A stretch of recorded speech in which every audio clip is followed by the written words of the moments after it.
Hello, hello, hello, hello. Come on in, come on in, come on in. This conversation is going to be for my entrepreneurs, my social media influencers, whether it's Instagram, Facebook, TikTok, whatever your platform is, and especially you if you're thinking about starting a business. So, okay, we're going to discuss a hush-hush topic that nobody talks about, but we all know that it's happening, especially if you have any type of following. And it is the dangers of buying followers.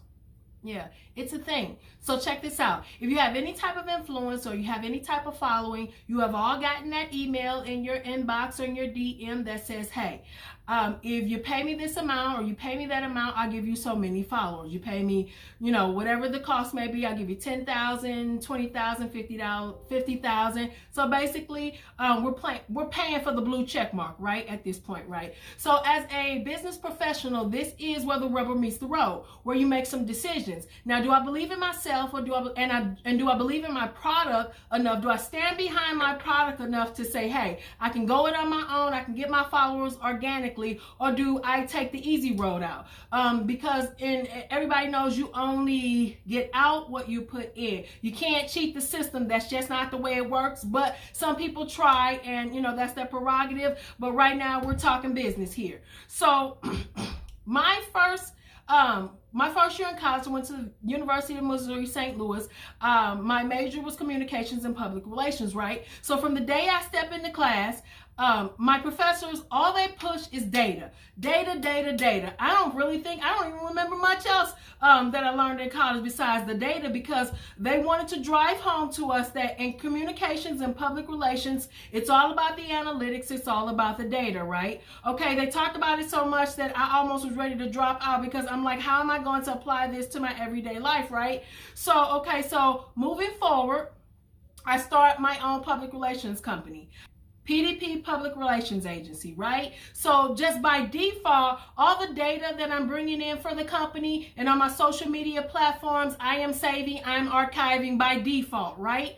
Okay, so moving forward, I really start working with my business pages on Facebook. Social Media Conglomerate is the business page, and Instagram and Twitter, right? So the good thing about these social media platforms is when you open up a business page, it opens up the conversation with these platforms, right? They start giving you privileges that you don't have on your personal page. And one of the best ones that they give you is the ability to keep the data in which you are beginning to gather because you have this business page, right? So on any given day, you can check the stats and you can see, okay, on this day, I posted this post, this content, and I received 5 followers, 10 followers, 20,000 followers, whatever it may be. But the only way you're going to be able to see that is if you have a business page, right? So let me put the pin in here. Never get discouraged, entrepreneurs and social media influence, because the numbers aren't there on your personal page.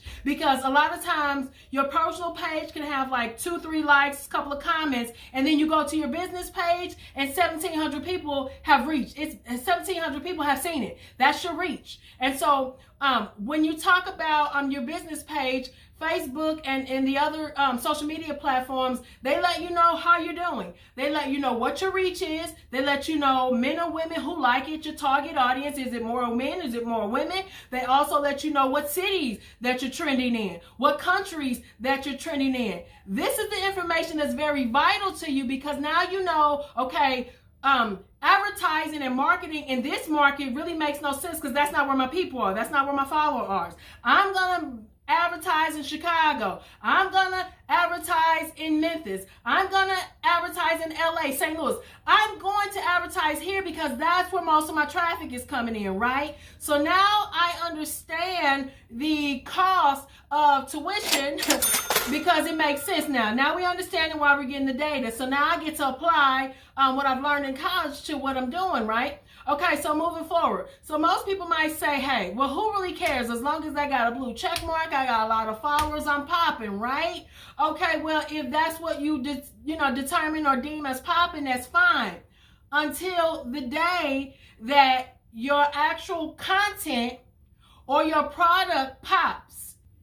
Okay, So now here comes the day that you post your content and it goes viral, right? That's what everybody's looking to do, right? Because you start monetizing at some point, the more followers you have. So that's the name of the game, right?